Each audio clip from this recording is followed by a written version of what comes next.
Oh.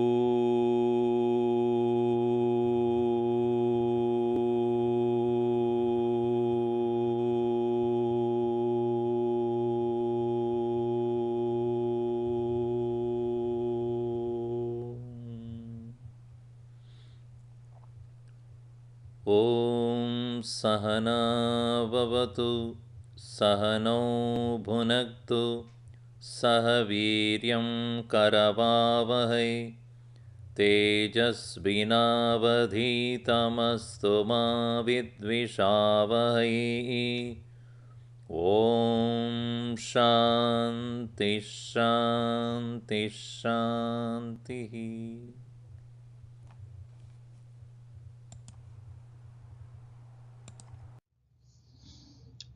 Hari Om to all of you.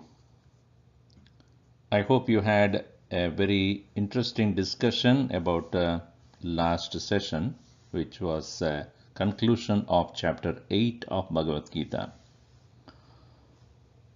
In that chapter, we saw the journey of a soul.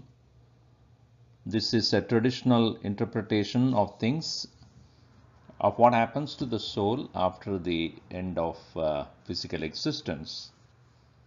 And there are various other possibilities. In this context, we need to recognize that the atheists in general, they do not believe in existence of a soul at all. They only believe in existence of the body, physical body. And therefore, for them, there is only one birth and one death. The individual is born, the individual is dead, and beyond that there is nothing more.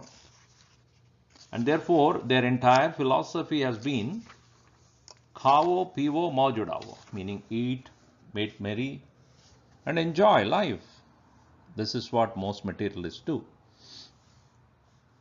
In the Semitic religion, the perception of life is that the individual soul is born along with the birth of the body.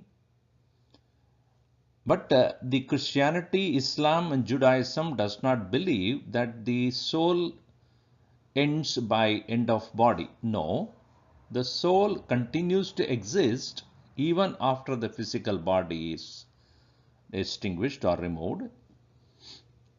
And their belief is that the Lord who created the universe and he created all of us living beings is responsible for the further emancipation of individual souls.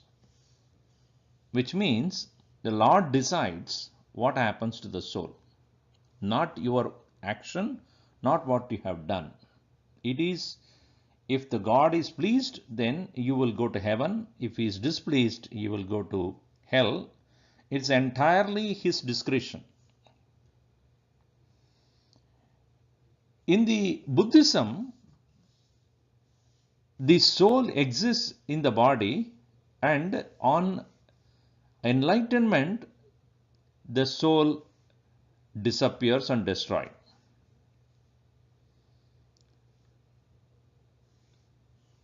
So, the three important things you see in the case of materialist, body is the individual, and along with the body, one is born, along with the body, one dies. In the case of Jainism, Christianity, Islam, and Judaism, the soul is born along with the body but does not die. It moves on to the experience called heaven or hell. In the case of a Buddhist, actually, when the physical body is born, Not the soul is born, the soul has been there due to karmas. On enlightenment, it disappears. The enlightenment of the is nothing but the disappearance of this jiva or the soul. They don't believe in existence of God. So there are various theories, and we saw in the theory of Hinduism about the soul is that the soul has been taking many different births based upon its karma, and it gains the next world based upon what it has done in this life. Now one may wonder, me as a student or me as a person of today's world, what is this all this about? Why should I listen to all these things, or what is the relevance to me? Exactly, that's the point. These are all theories. These are all philosophical viewpoints. These are all various people at various times speculated things. But then the question remains that if there is no birth, no death, if there is no other world, I don't believe in heaven or hell or various other things. I am just who I am. When you thus look at yourself, who I am, the only question Vedanta asks is, what is that you are referring yourself as I am? Simple, direct question. What is that you refer as I am? This is exactly where Sri Krishna begins his discourse. I am going to tell you about a secret, about existence. And this is totally different from what he has discussed so far, and that's why he call it as royal secret. And when the student is so curious to know, then only the exact answer would come. When the student is curious, then the teacher opens a new gates of understanding. If that curiosity is not there in the case of a student who says that all that I need to do is just eat whatever comes on my way, just live as per the situation that rise in my life, that go ahead and do what all others are doing, imitate everyone, and then proceed on, and then probably sometime in my life I just get old and then die. There ends the whole thing. Why should I come to know about anything else? Valid. But in this very whole living, the question remains, who is experiencing all these things? And secondly, can I make a change to make myself more happy? Presently what we do, we change places, we change objects, we change our cell phones, we change our PCs and laptops, we change our dress, we change the girlfriend and boyfriend, we change everything around us, but never we ask the question, what is that I need to do in my life, changing which I can myself find happiness wherever I go? Krishna answers this question. If that question rises in your mind, that I want to be happy irrespective of where I am, if that curiosity comes to you, how to do that? Then here is an answer.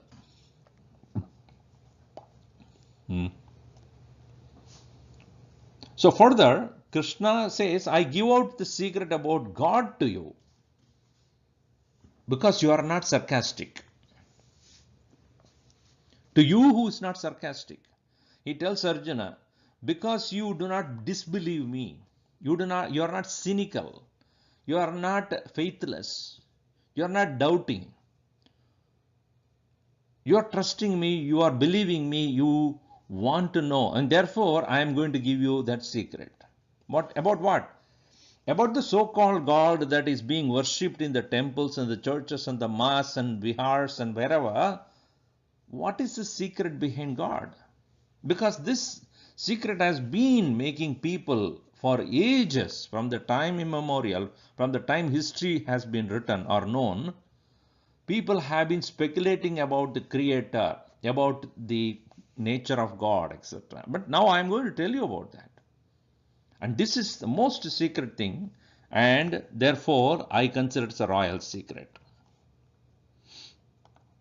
So in this context, he says, God is both sacred and secret too, both. And that which is sacred, pavitram in Sanskrit, pure, clean, immaculate, blemishless, spotless, absolute, transparent, that itself is secret. Why? Because anything completely clean, immaculate, cannot be even seen. Many times when a glass is newly put in a window, they usually put a dot in between. Because sometimes you don't even know that there is a window. Because the glass is so clean. In the same way, the transparent, immaculate, clean presence in you is almost not visible, not known. So therefore, God is both sacred, most pure, and secret too. Because it is not visible for a common perception, therefore, he remains as a secret. Usually, what is a secret? If I tell you something and you don't understand, it is still a secret only. So therefore, here, Krishna proceeds to say that further, before we go on, there's a beautiful quote I came across.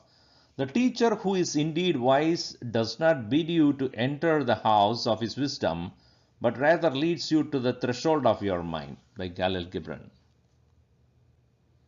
The Khalil Gibran's statement is so profound because he says the teacher is so good, but to enter his wisdom, all that you need to do is not a physical closure, physical proximity of the teacher. The teacher only helps you to overcome the limitations of your mind. It is like listening to your music, you come closer to the musician. Listening to a song, you come closer to the singer. You are almost touching his soul, or he almost touches his soul. When do you do that? When you forget who you are. You lose yourself. In the same way, the teacher makes the student completely overcome his boundaries of the mind, and thereafter the student finds himself in the proximity of the guru or the teacher all the time. So Krishna here is going to reveal a secret which would make you and I as students come very close to him. And that is exactly the secret. How to come very close to me, Krishna says, by knowing who I am. Continuing, what is a royal secret? What is considered as something which is to be given only to few people? Secret in its purest form is not a word, a sentence, a mantra, or a thought. It is seeing everything without any interruption or interpretation of the mind. The royal secret here, which Krishna is going to reveal, is not just some set of words. It is not a full sentence or a sacred mantra or just a thought. It is making the student able to see what is already there.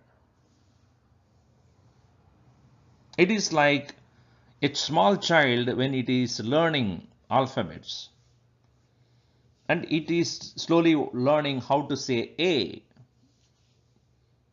how to say B, how to say C, etc. At that point, the child cannot form a sentence or a full word.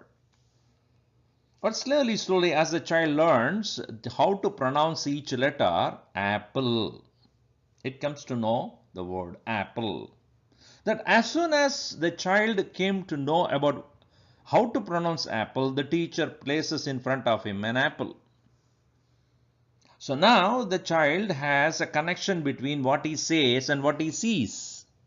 Apple. When he says, he finds an apple in front of him. That very same child, when he comes back home, when the mother keeps an apple on the table, the child, for the first time, he looks at the child at the apple and says, "Apple." Mother is in the seventh heaven at that time. My child knows apple. When did he learn about apple? Was it not there before? The apple was even eaten by the child many times until that point. He ate, he enjoyed, he saw, but he does not know that it is apple.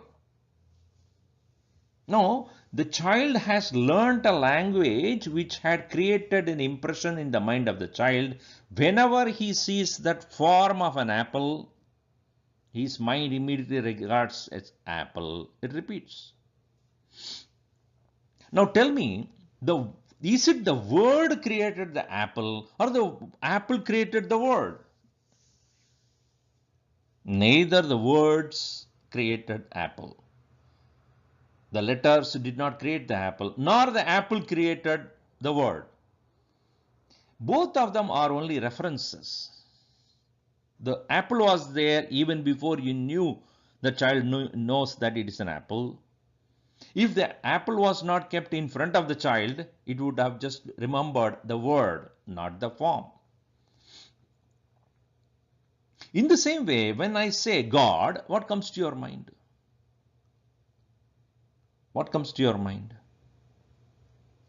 The God, when you say, if you are your favorite God is Krishna, then Krishna will come into your mind.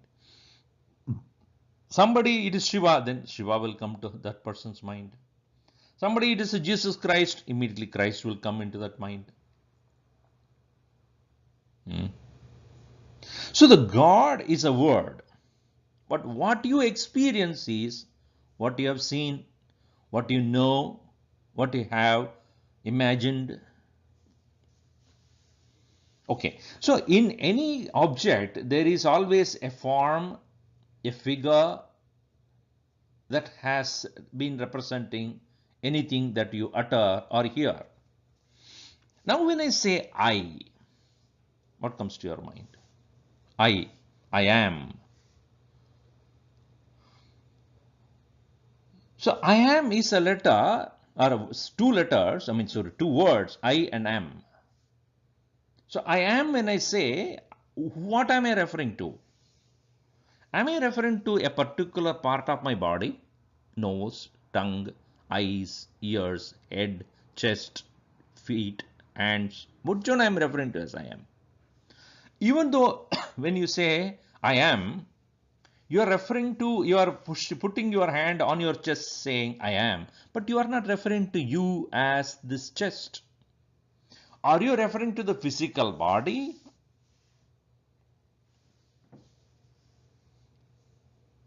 Let us say that somebody is calling you and he is talking to you, and suddenly in between he says, are you there to listen to me? Are you listening to me? You say, I am. You as a physical body is not in front of that person who is talking because he is talking over phone. But you as a mind listening to what he is saying, he is there. So when you are saying I am over the phone, you are referring to I am the mind listening to you. The teacher is asking, did you understand what I am saying? Yes, I am. Meaning my buddhi, my intellect. So in our worldly transactions, we refer to I am at the physical level. I am is the body. At the emotional or the feeling level, or as a hearer, I am the mind. As the one who is understanding certain concepts and ideas, some opinions, I am the buddhi. But beyond that, when you are in the deep sleep or in the state where you are not interacting with anybody in this world, still I am, and that I am is not the body, not the mind, not the intellect. I am. Who is this I am, or what is this I am? The secret of pure mind cannot be taught. It should be spontaneous and effortless. A pure mind is that which has recognized I am is not a thought. At any given point of time, any time when I ask you, are you there? I am. That I am is not a thought, it is not a physical perception, a feeling or an emotion, but it's awareness. I am. So therefore, the royal secret is that which is going to bring an eternal result, happiness without reason. Once I recognize that this I am is there all the time, whether I am going through sorrows or going through happiness, whether I am going through failure or going through successes, whether I am praised or insulted, whether I am honored or dejected, whether I am noticed or ignored, whether I am asleep or awake, I am.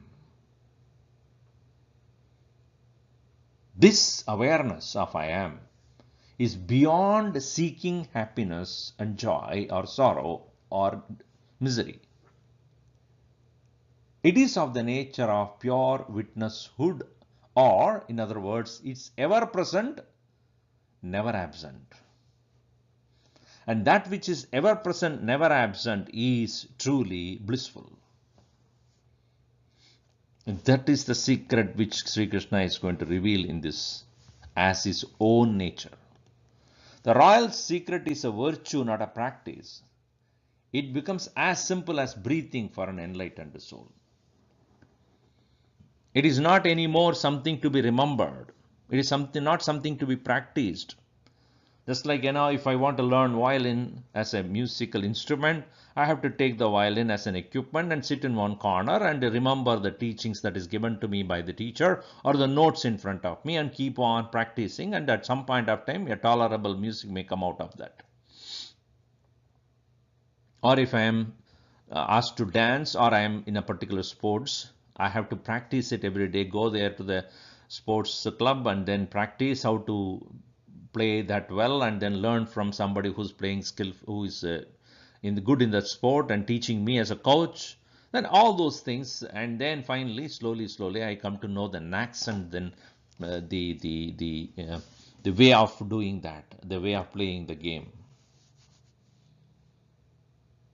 But this royal secret to know I am is not any particular practice to be done from morning till evening or in a particular given time, number of times, repetition.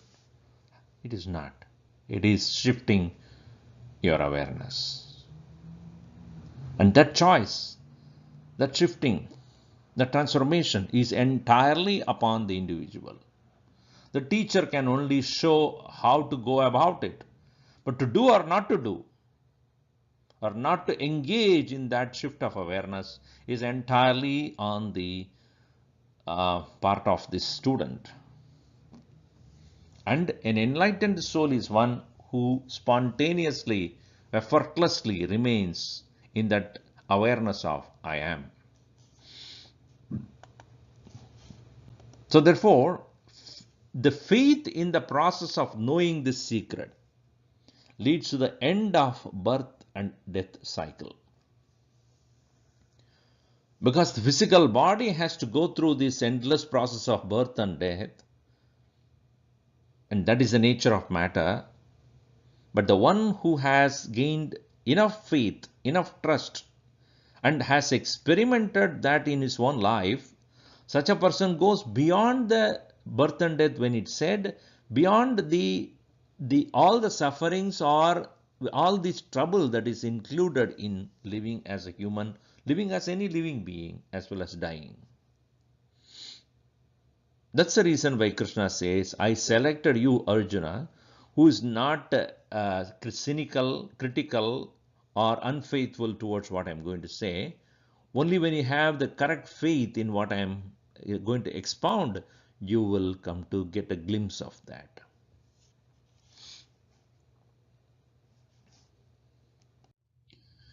Now, Krishna begins with the royal secret 1.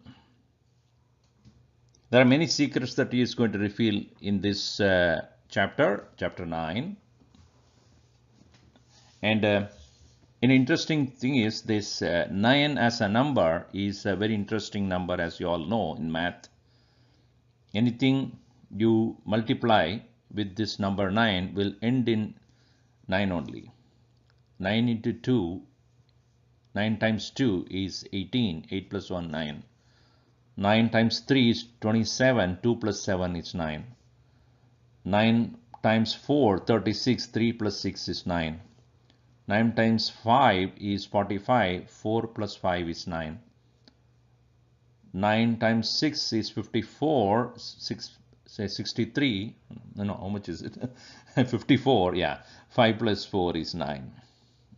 9 times 7 is 6 plus 63, so 6 plus 3 is 9. 9 times 8 is 72, 7 plus 2 is 9. 9 plus 9 is 9 times 9 is 81, 8 plus 1 is 9. 9 times 10 is 90, 9 plus 0 is 9. So it goes on like this. So it is to say that 9 is a number which will never leave you. Meaning, any way you multiply, it will come back to you. This is to say, Bhagavan, the Lord, is that he is revealing himself in this chapter to show that you are me even if you don't know me. I am with you even if you ignore me. I am always there. You can never find a time where you can be without me. And this very me, Krishna, I am as you, the I. So the royal secret number 1 is, he says, Krishna goes here to say that the world is covered by my invisible form. This entire world that is perceived by us, world does not mean, anything outside your home. Inside your home, the TV that you have, the sofa that you have, the chairs that you have, the books you have, the kitchen you have, the clothes everything is included in world. Jagat in Sanskrit. Jayati, jayate, gacchati, tishtati. That which is born or brought at some point of time, that which is being used right now, and that is subject to disappearing at some point of time. Anything that is subject to birth and death, any material, any matter, anything is Jagat, the world. So Krishna says, I am present in an invisible form. Now, so this is the secret number 1. Invisible does not mean non-existence. It is just absent from our vision. Let us say, for example, I am showing you a book for you to see. What is that? I ask you, and you say, it's a book. All right. Then I take the book and go to the other room and keep it there and come back and show my hand. I ask you, is there a book in my hand? You will say, it's not there. But you know very well that it was there before, when I showed it to you. And now when I ask you it is there, it is not there. It is not on my hand, all right, but you know it is there in the other room. Why? Because you saw me going into the other room, putting it there and coming back, correct? All right. So let us say somebody else is entering at the same time into the place where we were talking about, and I ask him the same question, is there a book in my hand? He would say, no, never. Because he would not say, it is not there but somewhere else. Whereas you would say, it is not there, it is in the other room. The reason is you have seen it before in my hand, now you are not seeing. Whereas the other person who just walked into the room, he has never seen that book in my hand. Therefore, you would say never. Who is right? In fact, both of them are right. You, the one who saw the book before, would say it is not there, but it was there. And when I go back into the room and bring it back, it will be there. Whereas to the person who has not seen the book in my hand, he would not refer to anything as was or anything as will be. Why? Because as far as he is concerned, he has never seen the book in my hand. Now tell me, this world which I and you are experiencing was not there before and will not be there in future? Interestingly, it is not the world that has come and gone. We are coming into this world and we are exiting from this world, right? When I see you born in this world and when I see you dying in this world, I have a clear understanding that you came into this world and you are going outside this world.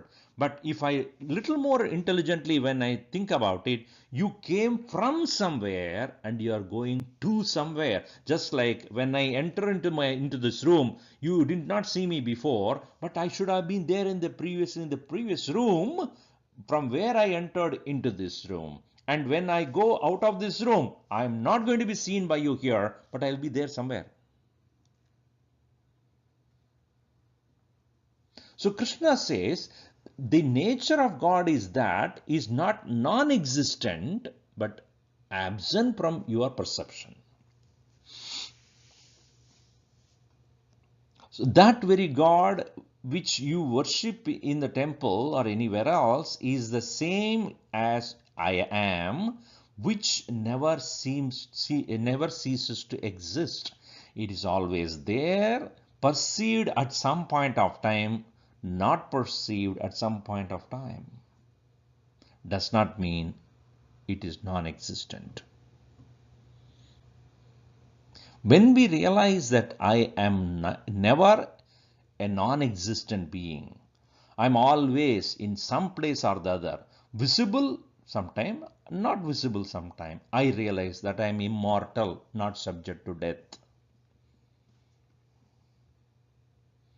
That is a royal secret. This world is pervaded by the invisible presence of God, perceived not, but not non-existent. Now, therefore, when you say this world, what does it mean, this? So whenever you say this tree, this plant, this table, this chair, this sofa, this car, this pen, this PC, this person, you are always referring to this only with reference to you. If it is far away from you, you should have said that man, that place. Either it is far away from you in place or in time. That day when I came to see you, that is not this. This day when you say referring to immediate one. That when you say it is referring to something past. When you say this car, when you say it is something closer to you. That vehicle when you say it is far away from you, space in space. But this and that are with reference to where you are. So with respect to I, the entire creation is this. This chair, this car, this table, this book. And now, please pay attention. When I say this car and this table, you understand. Now you say, this hand of mine. Now what happened? When you are referring to your hand, your own hand as this hand, that means this hand is different from I.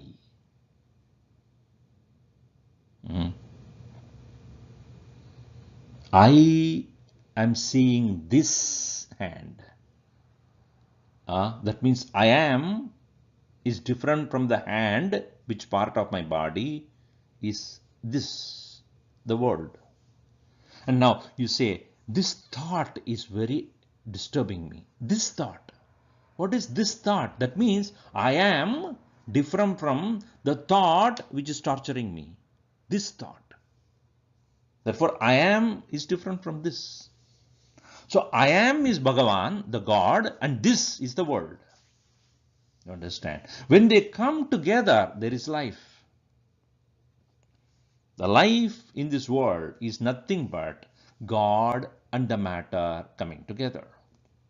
I and this coming together.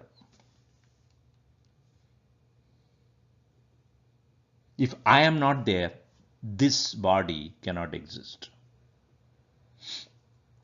This body is illumined by, enlivened by, made alive by presence of I am. And Krishna says, this I am, as the God invisible, makes the entire world vibrate. So this is with reference to I.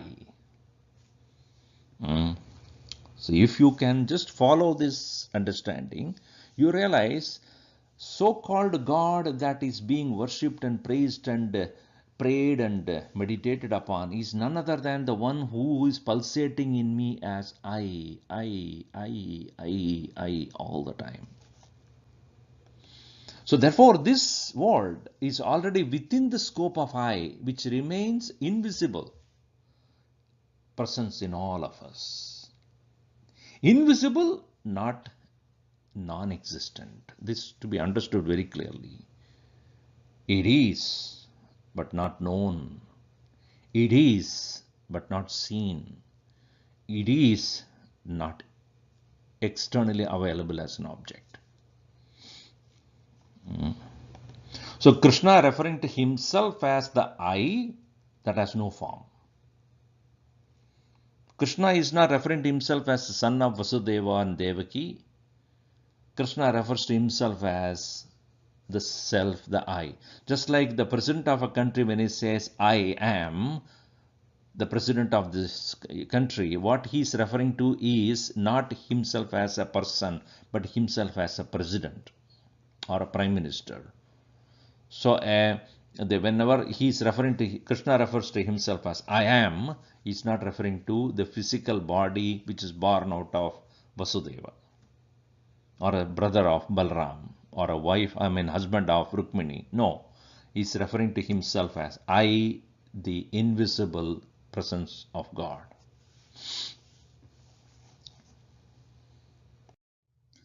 Now, let us go to the royal secret number 2. What was the first one? This entire world is pervaded by me in an invisible form. The second secret that he reveals here is, all beings are in me. Meaning, even though I am invisible, in my invisible presence alone, in my presence alone, all beings, all living beings are. What does it mean? So beings, when you say, it is the varieties of names and forms.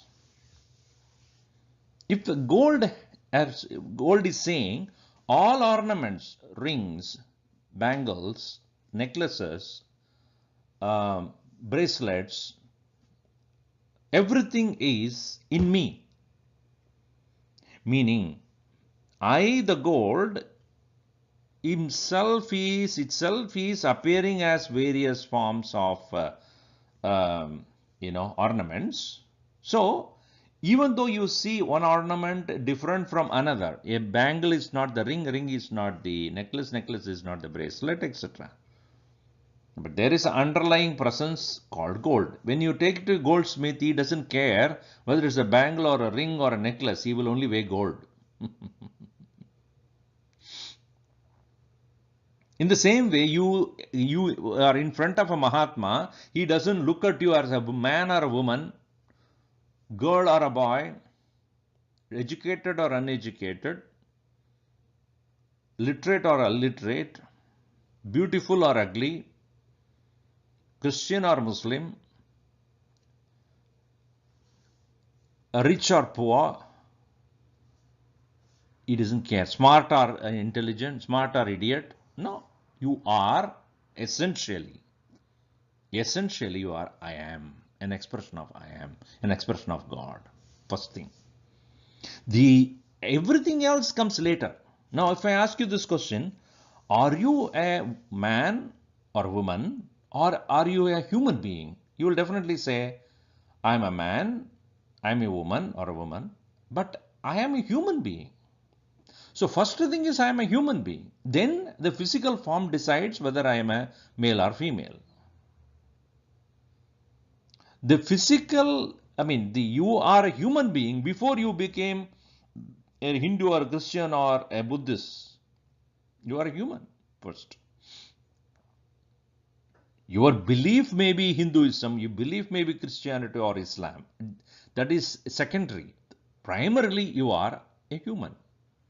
Are you a Brahmana or a Kshatriya? Are you a warrior or in present days context, are you a lawyer? Are you a doctor? Are you an engineer? Or an artist? Are you a journalist? Are you a sports personality? All these things, yes, according to my skills, but essentially who I am, I'm a human being. In the same way, I am is the God's presence. You are essentially the presence of God only, but everything else is external, additional things that has covered you. So when you say all beings are in me, meaning I, the invisible presence called I am, is present in all, and all things are in that presence. Therefore, Krishna goes on to say, a table, a chair, a desk, or a door is given the name according to its usage. Essentially, all are wood. A table can be made as a chair can be made as a desk can be made as a door. When I change the shape, it changes its utility, its usage. But if I break down everything, it becomes essentially wood. So all beings are essentially expression of I, the invisible presence. No one refers to one's own hand as I, only as my. Is it not? Don't do say I, the hand is taking away the things from there on the table. No, my hand. My eyes are looking, not I eyes are looking. My ears are listening. My nose is smelling. My means what? It is different from I. So anything you say my is an expression of I in a particular equipment. My laptop, it's not I laptop. My laptop. My car. So therefore, if all parts of the body, thoughts, feelings and notions are my, where is I? Is it another thought? Is it another part of the body? Is it another part of some feelings or notion? No. It is present in all, but invisible. In whose presence alone all things exist. That's what he says, Krishna says, all beings are in me. Okay, now Krishna goes to the royal secret number 3.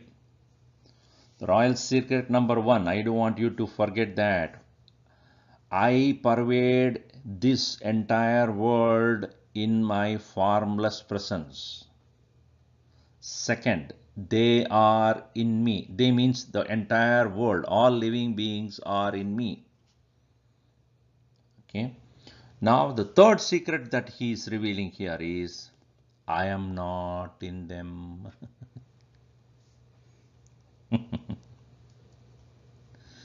It is interesting the way he puts it. They are in me, I am not in them. The usual example that is given is a person who is mistaking a rope to be a snake. When he is eventually able to see the rope as the rope, he is questioning that when did or where did I see the snake?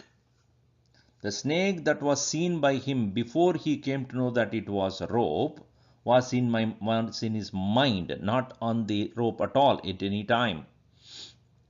And at the same time, when he came to know that it is rope, even the snake appearance that he had earlier mistook it to be as real has disappeared into the same place where it came from.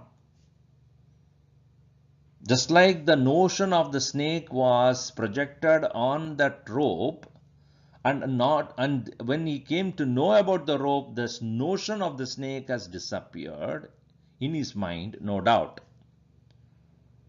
But the question is, if there was nothing on the floor, would he had imagined a snake on a barren floor? No. Therefore, rope was an indirect cause of the snake appearance. If no rope was there on the floor, you would not have seen the snake. In the same way, there is a notion of snake that appeared on the rope which was already lying there. Right? In the same way, to give the example a twist, in the same way, we have a notion about ourselves as this body, and we have a notion also, I am the consciousness, awareness, God's presence is within this body somewhere.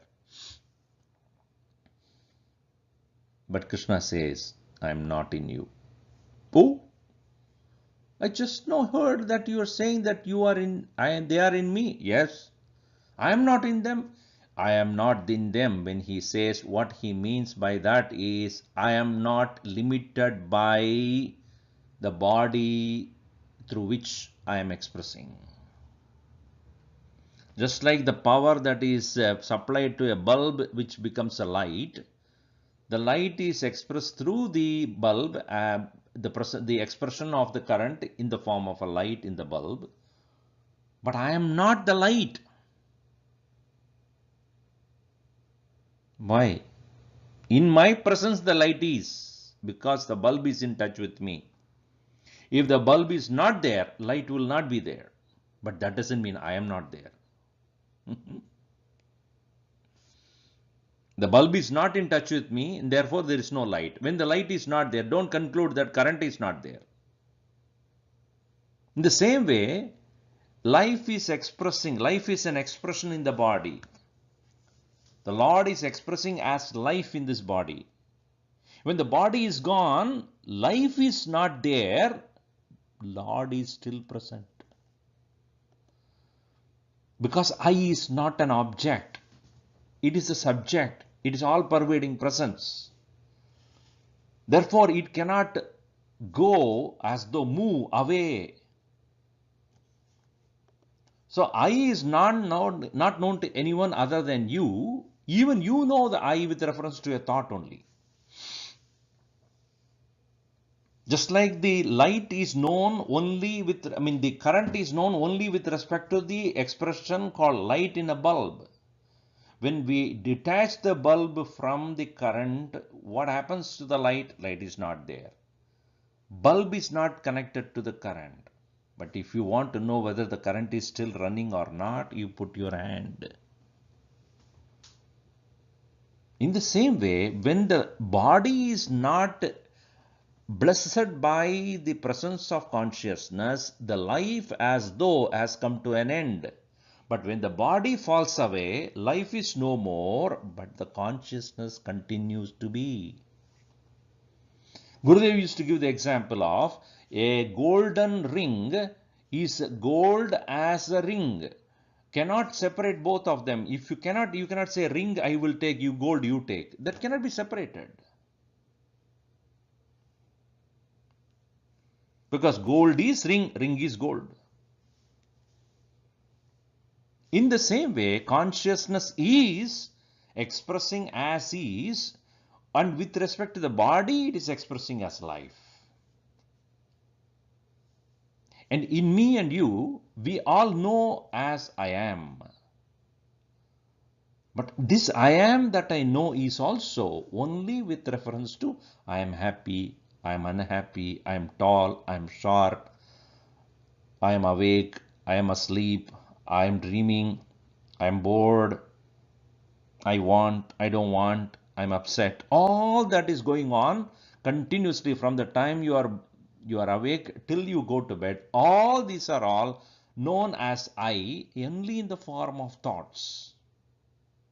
But thought is not I. No thought is I. I is not a thought. Therefore, to recognize I exclusive of thought is the practice. And that secret has to be understood. Thoughts are in you, you are not a thought.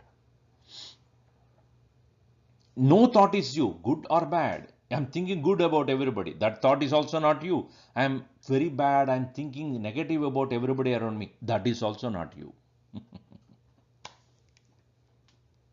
No thought is you. That doesn't mean that you can have a negative thought and still find God. In a positive thought, in a pure thought, it is easy to find the presence of God within you because they are not disturbing you. But in a disturbing anger or a lust or a passion or a greed or jealous, etc., in that it is very difficult to overcome the thought because thought will take you away from that awareness. It is like you can enjoy the music only when you are silent, right?